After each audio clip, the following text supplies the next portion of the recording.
Good morning, party people. So today is July 1st, generally known as Canada Day in most of the country. However, here in Newfoundland, it's also our Memorial Day. It's the day we observe the memories of those who fell in service to Newfoundland as members of the British military. It is the eponymous source for the name Memorial University of Newfoundland, and I think it's something that, as Newfoundlanders, we need to always remember.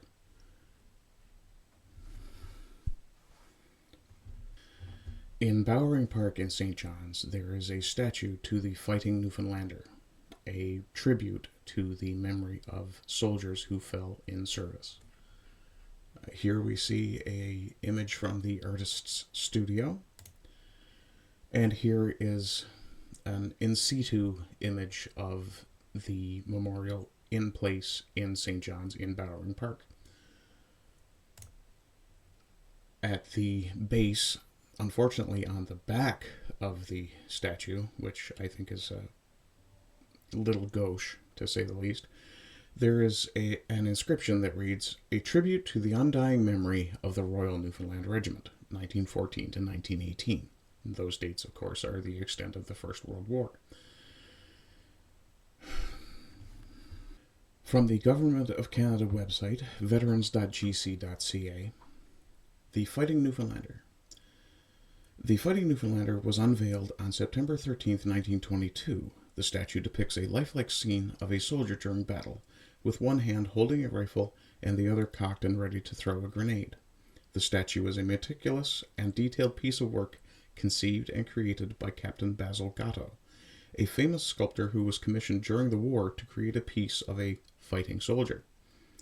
The statue was posed for by Corporal Thomas Pittman of Fortune Bay, Newfoundland, a distant relation of mine. In 1918, while stationed in Hasley Down Camp, England, Corporal Pittman was asked to pose for Captain Gatto in full military combat gear. He would pose for an hour each day for roughly 2 months until Gatto was finished. The statue was completed in early 1919 and donated to the park in September 1922 by Sir Edgar Bowering, expressing both his commitment to the park as well as his love and affection to the citizens of Newfoundland who had suffered tremendous losses during the war. The statue was refurbished in 2007 by local sculptor Lubin Boykov. A second of Gatto's statues, the Caribou Monument, was installed in the park on July 1st, 1928.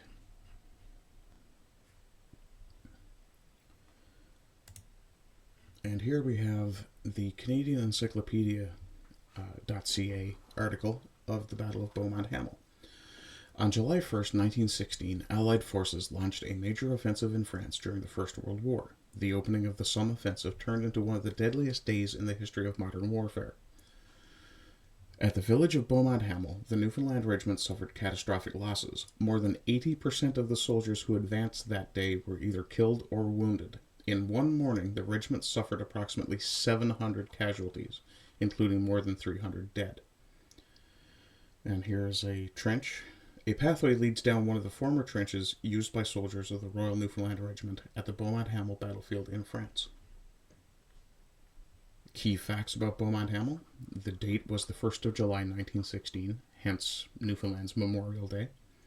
Located in Beaumont Hamel in France. Participants were Britain, the British Commonwealth, including the Dominion of Newfoundland, and Germany as the obvious hostile. Casualties: 57,470 British and Commonwealth casualties, 19,240 dead. Above number includes 710 casualties for the Royal Newfoundland Regiment, 324 dead, 386 wounded. Approximately 8,000 German casualties.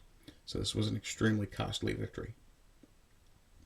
When Great Britain declared war on Germany in August 1914, Newfoundland, then a British Dominion, had no army nor an army militia. But when the call went out to aid the Empire, hundreds of young men volunteered as soldiers, and the Newfoundland Regiment was soon born. Uniforms were quickly assembled, and when they ran out of khaki, navy cloth was used to make puttees, or leggings, a sort of leg wrap, for the soldiers, who quickly became known as the Blue Puttees. The first Newfoundland contingent of 537 soldiers and officers departed for Europe in October 1914, with more soldiers soon to follow. In the spring of 1916, after fighting in Gallipoli, Turkey, the Newfoundland Regiment was transferred to the Western Front in France to prepare for the offensive in the Somme Valley. The Newfoundlanders were ordered to attack German lines at the village of Beaumont-Hamel as part of the initial phase of the Battle of the Somme, so they were in fact the tip of the spear.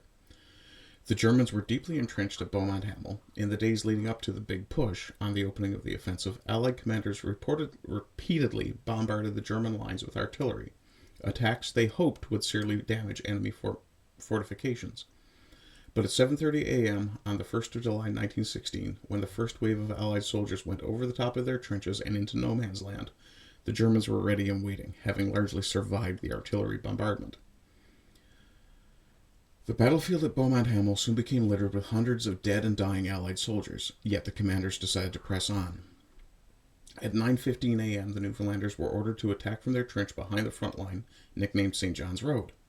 Weighed down by backpacks weighing almost 30 kilos, they had to move across open ground in full view of German machine guns and artillery.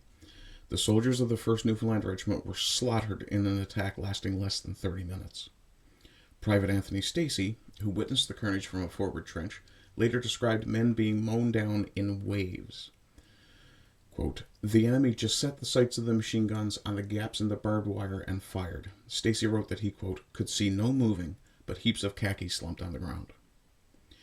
Wounded soldiers tried to get back to their own lines throughout the day, but enemy snipers, machine gunners, and artillery fire made this difficult and dangerous. Some of the wounded died where they lay, others were killed trying to retreat. The losses were devastating. Of the approximately 800 soldiers of the Newfoundland Regiment who fought that day, only 68 were able to answer roll call following the battle. The regiment suffered 710 casualties, 386 wounded, 324 killed, died of their wounds or missing and presumed dead. The dead included several sets of brothers. In total, 19,240 British and Commonwealth soldiers died on the 1st of July 1916. More than 38,000 were wounded, for a total of 57,470 casualties. Approximately 8,000 Germans were wounded or killed. Owen Steele was an officer in the Newfoundland Regiment and served during the First World War. He died in France in July 1916. And this is courtesy of the Runza Museum, Veterans Affairs Canada. There's a did you know here. Lieutenant Owen Steele kept a detailed diary of his service with the Newfoundland Regiment. His diary and letters reflect the experience and impressions of Newfoundland soldiers during their training in the UK and service in the Gallipoli Campaign and Battle of the Somme. Steele didn't participate in the Battle of Beaumont-Hamel, but was wounded by shrapnel on 7th of July 1916 and died the following day. His brother, James R. Steele, also served with the regiment. He was seriously wounded during the Battle of Beaumont-Hamel, but survived the war and returned to St. John's. In the aftermath, the first reports to reach Newfoundland spoke of a glorious victory. But in the weeks to follow, families throughout the colony began to learn the terrible truth. Hundreds of young men had been wiped out. British General Aylmer Hunter Weston offered his condolences to Newfoundland. Quote, "There were no waverers, no stragglers, not a man looked back," he wrote. "It was a magnificent display of trained and disciplined valor, and its assault only failed of success because dead men can advance no further." Despite its staggering losses, the 1st Newfoundland Regiment regrouped with fresh troops from home and would go on to fight in several important battles of the war, at GETTR, Ypres, Arras, Courtrai, and Cambrai. In 1917, after the battles at Cambrai and Ypres, the British Crown awarded the regiment the designation of Royal, the only regiment to earn that honor during the First World War. By the time the armistice was signed in 1918, 6,241 men had served in the Royal Newfoundland Regiment.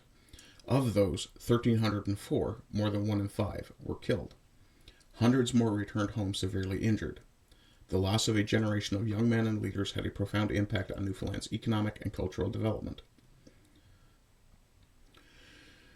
Newfoundland did not forget the sacrifices of its young men at Beaumont-Hamel. The first Memorial Day was organized in St. John's on the 1st of July 1917. A year later, legislation officially established the 1st of July as Memorial Day, Newfoundland's official day of remembrance.